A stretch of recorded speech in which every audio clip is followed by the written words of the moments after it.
also another show and tell of finds. So first of all, I'd like to wish everybody a very, very happy, joyful Christmas. I hope you have a very good day and it's filled with much joy whatever you're doing.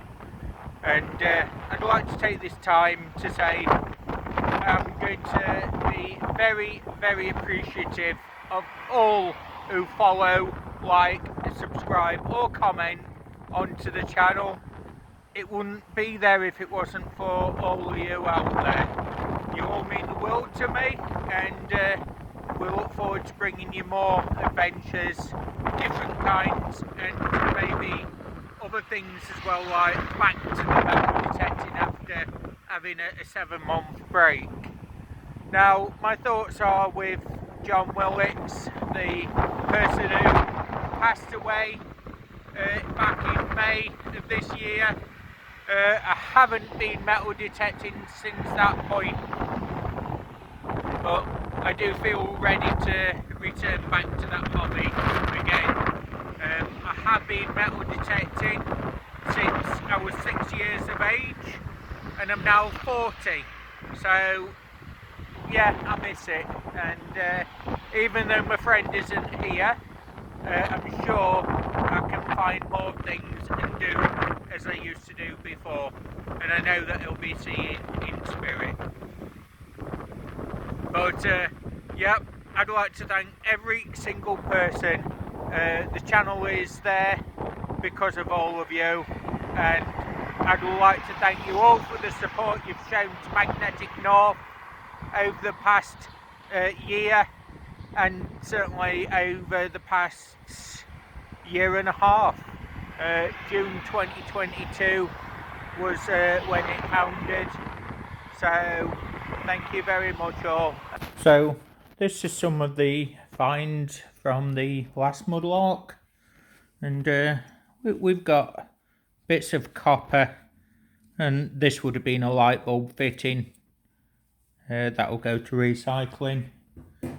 We've got a very early storage cooking jar with a handle here, very primitive looking, and that is lead tin glazed, and that particular piece dates from the 1600s, English Civil War, 1640s. That would have been quite an interesting pot in its day. But it just shows people were taking things to the river for disposal, probably damaged, kicked over, something like that, and then just discarded.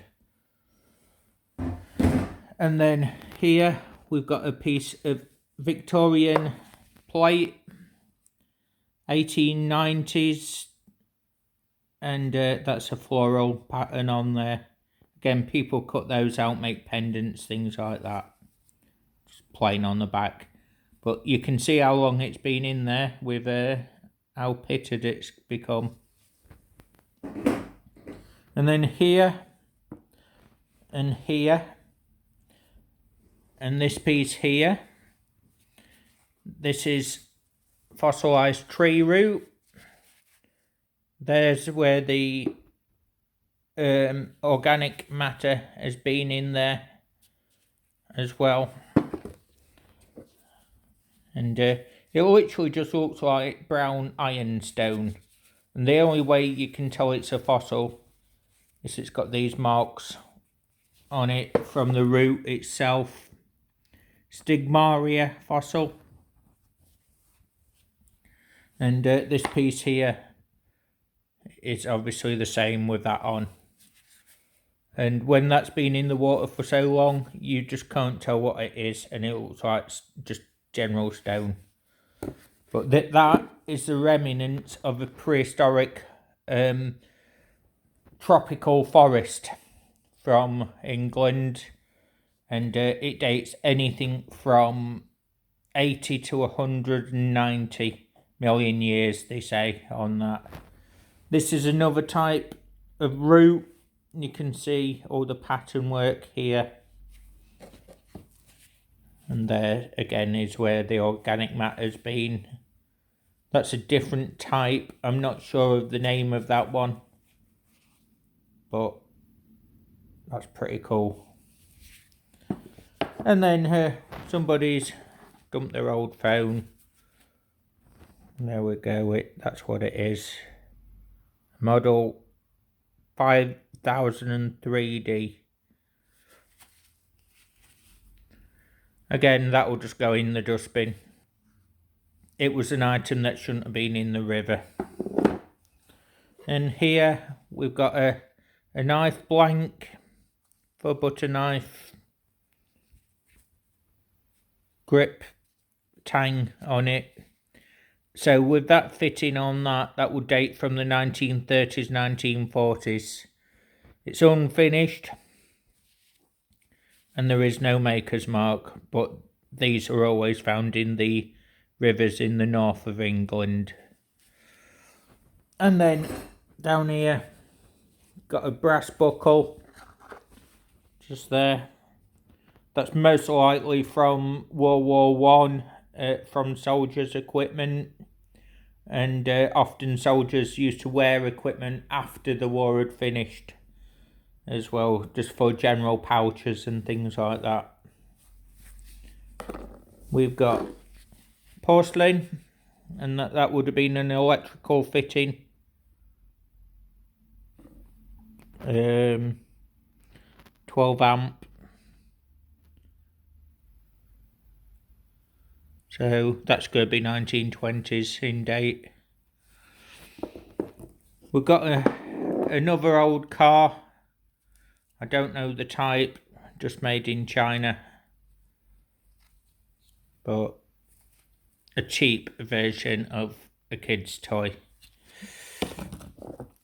Got a bottle stopper. This one here reads Nottingham Brewery.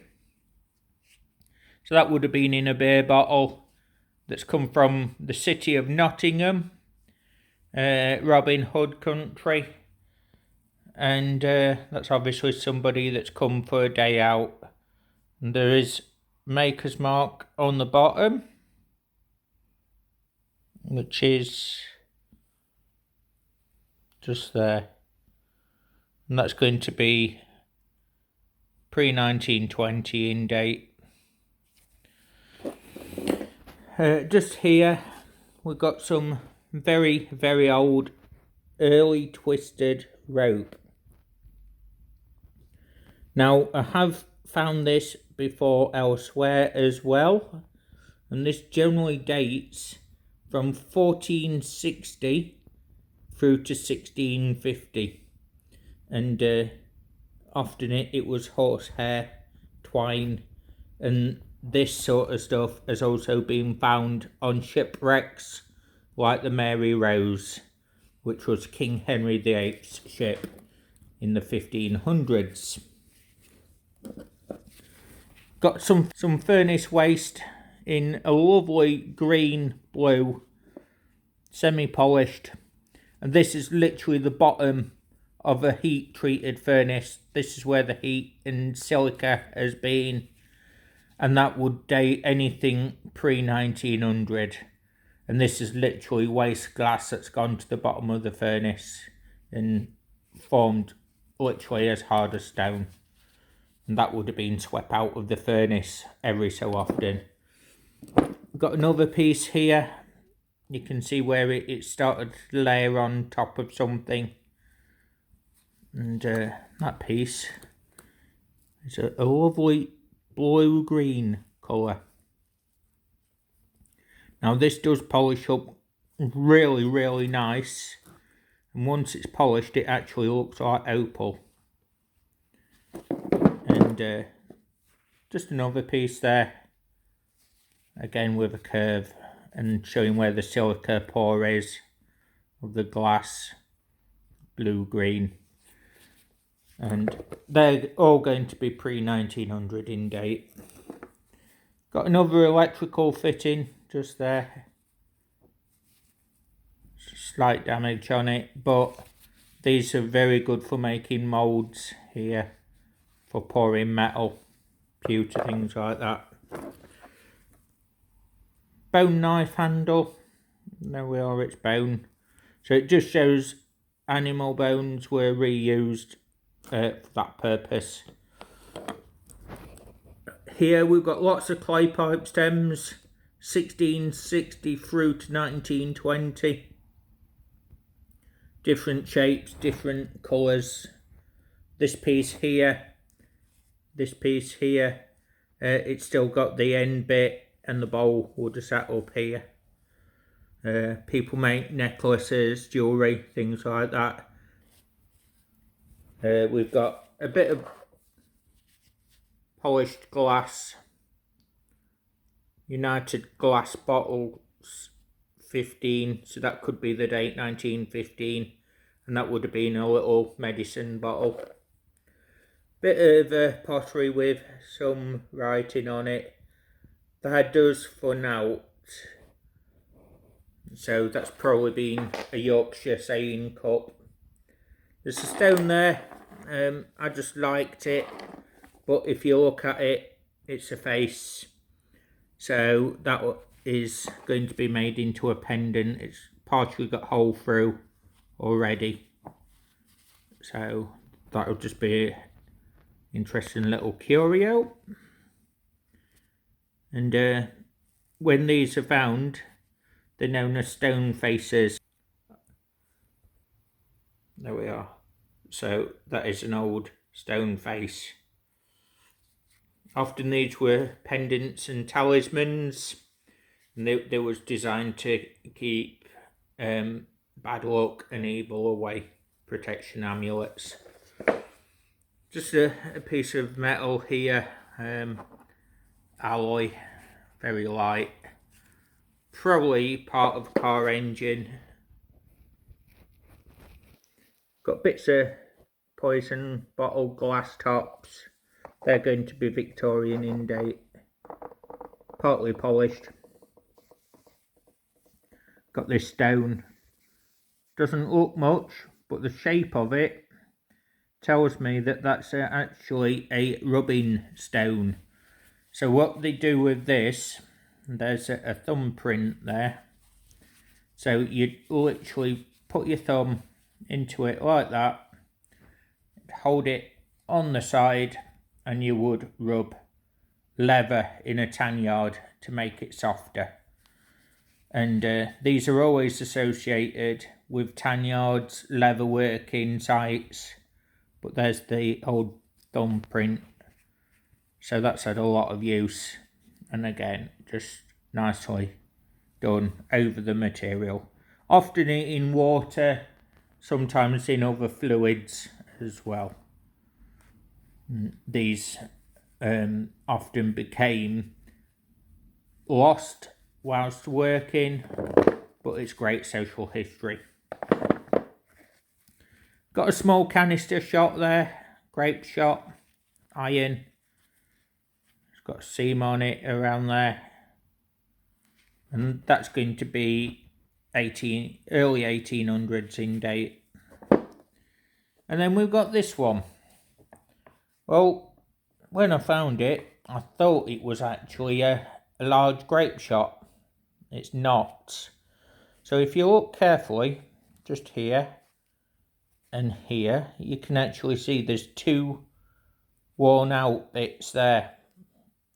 Now, some people have said that these are mill balls, and there'd be a ball fitted in basically onto the side like that. But if they were, they wouldn't be able to roll and polish items. Now, a few people have suggested also that these are like the caltrops, which was the knobbly, spiky devices to damage infantry or to hobble horses in combat. Now, it's been suggested that some of these could be exactly that, and rather than having spikes which could injure the people throwing them by putting their hands into the pouches, they basically had bags of these. which they would drop behind them to stop a pursuer following at speed. Now, if a horse hoof landed on that as it were running, it's going to make the horse rear, and that's going to potentially throw a rider or buy you a bit of time. So these have been used from the 1640s right the way through to the 1840s, and it's possible that they were used against highwaymen trying to rob carriages in early postal wagons. But until there's further research done, we're not sure. But it's still a very interesting item.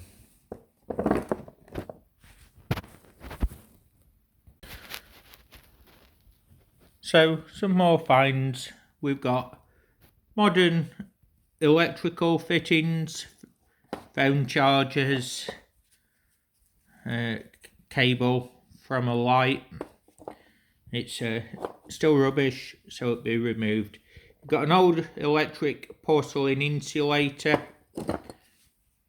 That's going to be 1930s in date. Got these, I'm not sure what they are, but they was found next to where the railway bridge used to be. So maybe some sort of old early markers of some sort. They may have been enamelled once. We've got another shoe fragment. You can see where the nails are here. And there in the bottom. Again, nice social history. And I've just noticed on that one, it's actually got a stamp on it. I can't quite make it out. But yeah, there's a bit of a stamp, or was a stamp there. So that was probably part of an old army boot from the First World War. 1914-18 sort of date. Got more electrical fittings, all copper wire coiled up in this bit from a motor. Just a piece of an iron pin. Bit of blue sea glass, well, river glass.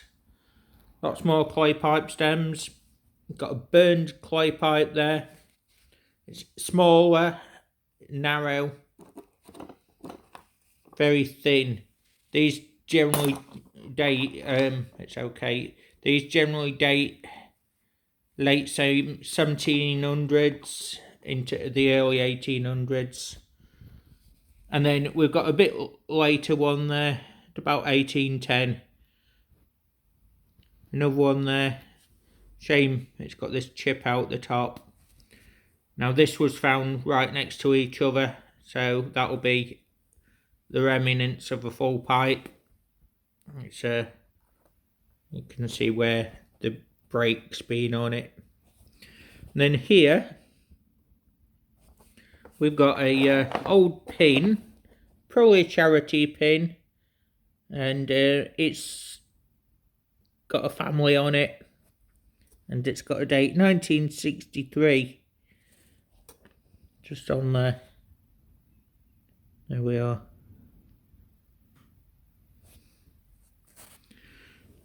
We've got this piece. It's got this line around it. Now the bottom is cut off and damaged, but I do believe that that was part of a £2 shell case, brass shell case. It's just sadly too far gone now, so that's a shame. That'll have to go to recycle. Got a bit of pottery there, birds on. We've got this piece, which is a Victorian 1880s clay pipe end with two hands on. Welcome guest. So that would have been a contemporary one given to people entering pubs and smoking areas at the time. And again, it's got hands on and some writing on the top.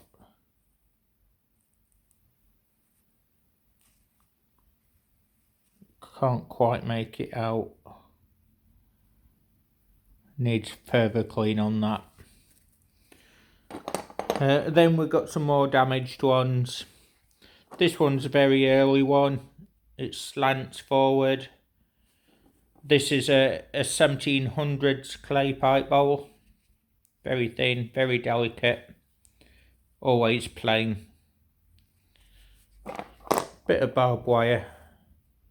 Just a bit more glass. Bit of iron. And then here we've got the blade for a cake knife. Again, not totally finished. So that's been dumped by an apprentice. 1930s. And then here we've got this stone with this hole through it. And this is actually quite interesting because this is fossilised wood. This is where the seed of a tree would have been, but somebody's made it into a pendant. So again, that's been done as a protection amulet.